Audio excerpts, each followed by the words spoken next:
Hi everyone, it's Felix and welcome to another video. Today I'm going to be diving into the most critical aspects of neural adaptations, central nervous system mastery, and the complexities of muscle fibers and hypertrophy, specifically tailored for calisthenics athletes. This discussion aims to provide you with a deeper understanding of how your body truly responds to training, enabling you to refine your approach and achieve superior results. Whether you're a seasoned calisthenics athlete or new to calisthenics, this video is going to equip you with the knowledge necessary to maximize your potential. First, let's talk about neural adaptations. In calisthenics, strength is demonstrated through skill-based exercises, such as planche, front lever, and effitless. This means neural adaptations are more influential to strength in calisthenics. As you practice a new skill, your nervous system becomes more efficient at recruiting motor units, coordinating muscle contractions, and refining movement patterns.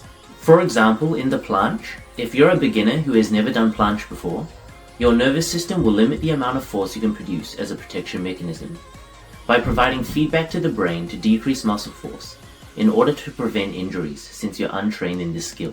However, we can reduce this natural effect by training the skill and forcing our body to recruit more muscle fibers. In order to maximize the opposing natural effect for a skill like planche, we will want to train between a 1 repetition with 90% effort to about 3 repetitions with 100% effort. By training in this 1 to 3 reps range, you maximize the potential to develop strength without injury.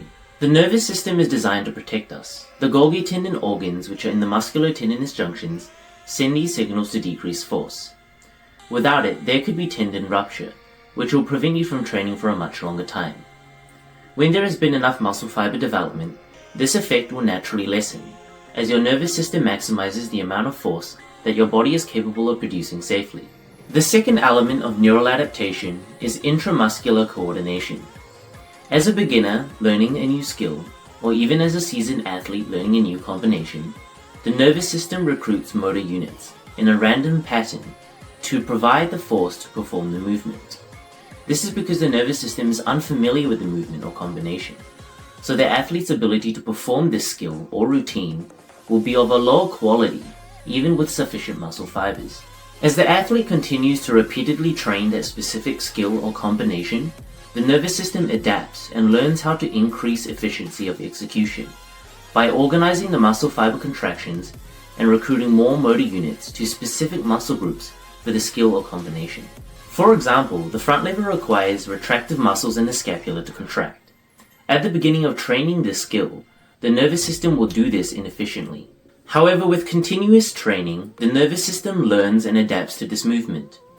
Hence why taking care of form from the beginning is very important, as it is the basis for which the nervous system is learning from. The same applies to an athlete that has never done a planche push-up before, but can only do a planche press.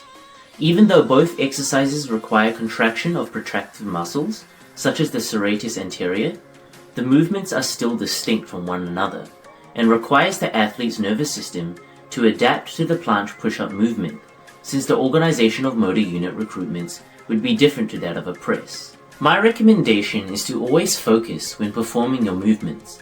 If you are not conscious of your movement patterns, the motor cortex in your brain, which is in charge of movement, will learn poor movement patterns, which could hinder your progress in the future, or even perhaps lead to injury. The third element of neural adaptation is reciprocal inhibition. This is the nervous system behavior of relaxing the opposing muscle contractions to what is being currently engaged. For example, planche requires contractive muscles, whilst the front lever requires retractive muscles. In order to assist your body in maximizing the contraction of retractive muscles, you need to stretch out your contractive muscles, and vice versa. This will give minimal resistance and therefore maximum strength. One approach you can take is by training both protractive and retractive skills together, to force exhaustion of the muscles that oppose the current skill. For example, do a planche set, then immediately do a front lever set afterwards, then back to a planche set again, continuously bouncing between the two elements. The second contributor to strength is the central nervous system.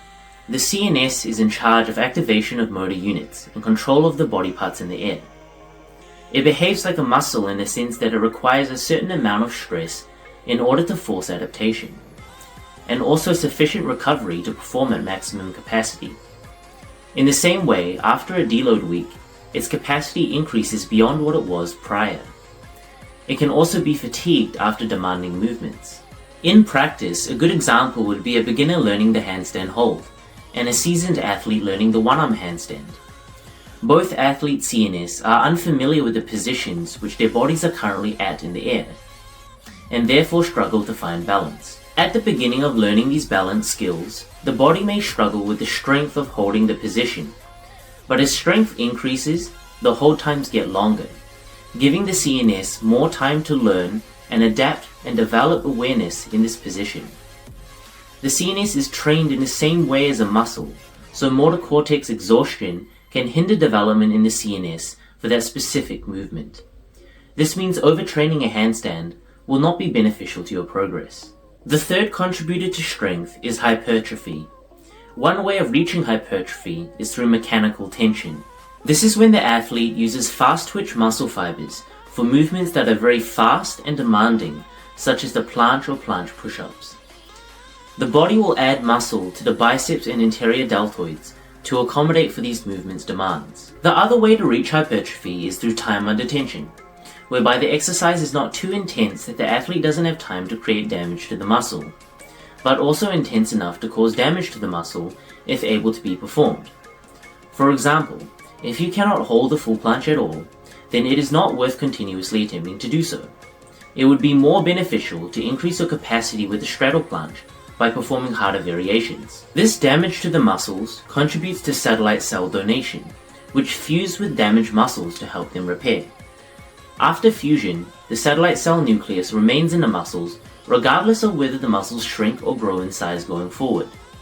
This means that even without training that particular muscle for prolonged periods of time, the athlete can still regain the same muscles required for a movement much more rapidly compared to someone who doesn't have those same satellite cell reactions.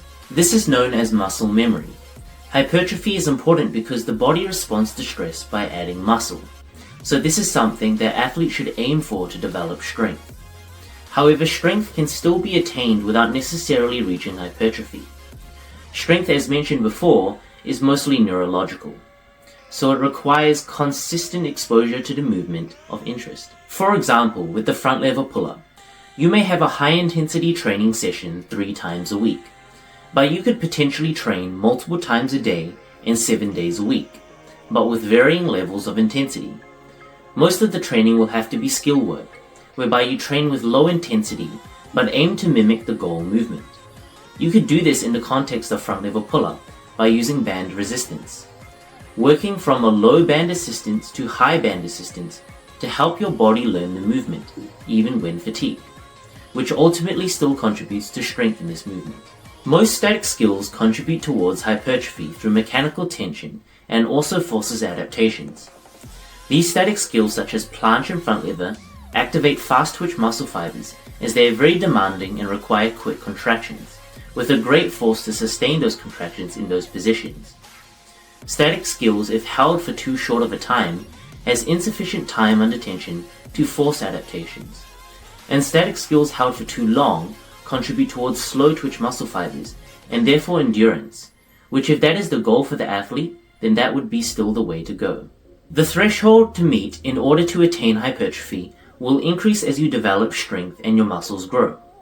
This means an increase in volume for hypertrophy needs to increase for that particular movement. For example, holding a planche for a beginner might already get them to hypertrophy, whereas for a seasoned athlete, planche push-ups and presses will be required to reach hypertrophy. The fourth contributor to strength is motor neurons. The brain sends electrical signals via motor neurons that cause contraction of the muscle fibers of interest. Each motor neuron can only cause contraction of 3 types of muscle fibers: fast twitch, slow twitch, and mid-threshold muscle fibers. In calisthenics skills such as planche and front lever, the level of intensity is very high, so fast twitch muscle fibers will be mostly utilized. Fast twitch muscle fibers require a strong signal from the brain to be activated. In skills like planche, the body needs to produce a huge amount of force quickly. These types of muscle fibers rely less on oxygen and more on aerobic metabolism, which generates energy very quickly, however fatigues very quickly as well. As calisthenics athletes, you will be recruiting mostly fast twitch muscle fibers at the beginning of learning a skill, and as you develop strength in this skill, time under tension will increase, and you may be encouraging more slow twitch muscle fibers, which lead to endurance. In that given scenario, slow twitch muscle fibers will be engaged first, and as effort increases, fast twitch muscle fibers will begin to contribute. For example, for me, slow twitch muscle fibers would be engaged in the first couple of planche push-ups. Then as the repetitions increase, the demand for force increases, so fast twitch muscle fibers will be engaged to meet the demands. Fast twitch muscle fibers allow the athlete to perform with power and explosiveness, such as in exercises like planche push-ups. But if the planche push-up is performed slowly, perhaps 6 seconds or more, this will encourage more slow twitch muscle fibers. Or when a Maltese is considered to be heavy to an athlete at first, it will channel more fast twitch muscle fibers. But as the athlete's body becomes more comfortable, it starts to channel more slow twitch muscle fibers, as it is less demanding of an exercise at that point of time. Slow twitch muscle fibers release energy slowly to allow for endurance, and fast twitch muscle fibers release energy quickly to allow for explosivity, but will not be as sustainable in terms of duration of force execution.